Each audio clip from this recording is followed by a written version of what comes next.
Okay, so that's pretty easy. Probably like most of your customers, we do a ton of research before we make a buying decision. And it's pretty easy. You go to a boat show and you get on every manufacturer. We knew we weren't going to custom build a boat. We wanted a production boat. And out of all the production boats, and we like them all, the Leopard with the forward cockpit, that was the original draw. Yeah. We looked at all the cats. We had chartered before, chartered Leopards before, chartered Lagoons, yeah. chartered Fountain Pajots. And the forward cockpit was the #1 sale for us, and that's why we made the decision on the Leopard 48.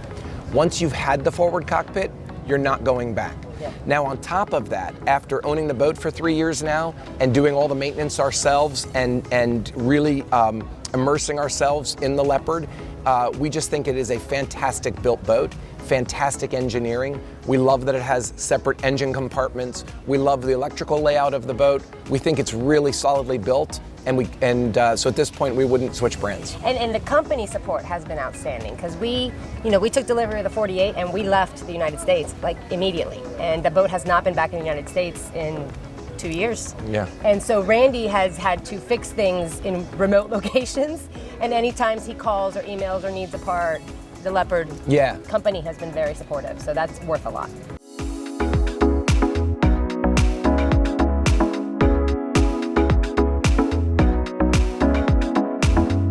Okay, so we debated it for a long time. Yeah, we debated it.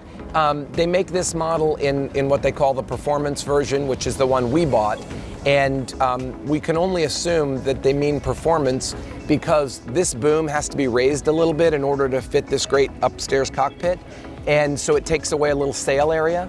Also, this upstairs cockpit adds a little bit of weight to the boat.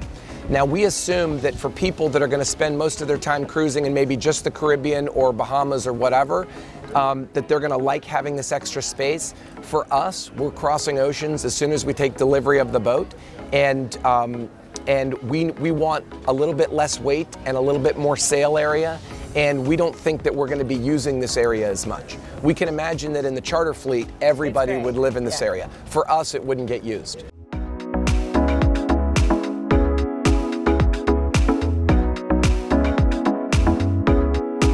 Yeah, the utility room is a huge reason that we're changing boats, I think.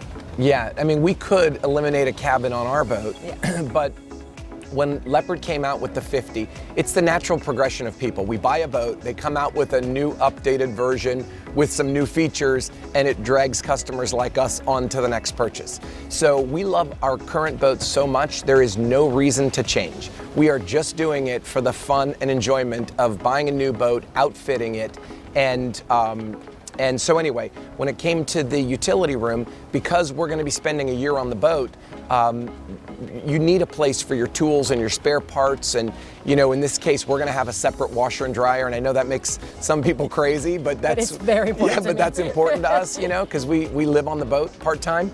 And so anyway, they showed us a schematic of where they're going to delete the forward stateroom over there, and our kids are upset about it because they really want us to have 3 guest staterooms, but they only come a couple times a year, and so we really don't need to be dragging around that 3rd stateroom. So we're really excited about converting it into the utility room.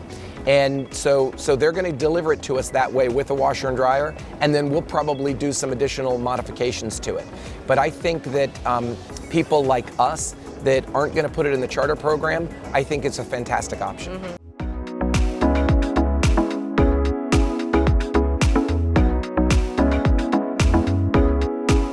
So the plan just kind of unfolded when you guys released the 50, because our boat is already in the Pacific Ocean. We've covered, maybe 11,000 miles so far on Happy Together.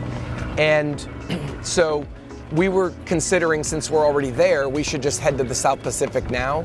But now with taking delivery of the new boat, what we've decided is we'll sail Happy Together home, we'll take delivery of the new boat, spend 6 months outfitting her locally, right? A little less travel, because right now, we're bi-coastal every month. And then we're gonna join the World Arc Rally in January of 2020. So we'll take delivery of this boat in January of 19, get it ready, and then sail it to the Caribbean, and then wait in St. Lucia. And then we're both gonna take a year off of work, and we're gonna fly to St. Lucia, and we're gonna take off for Australia. It should be about an 8-month trip.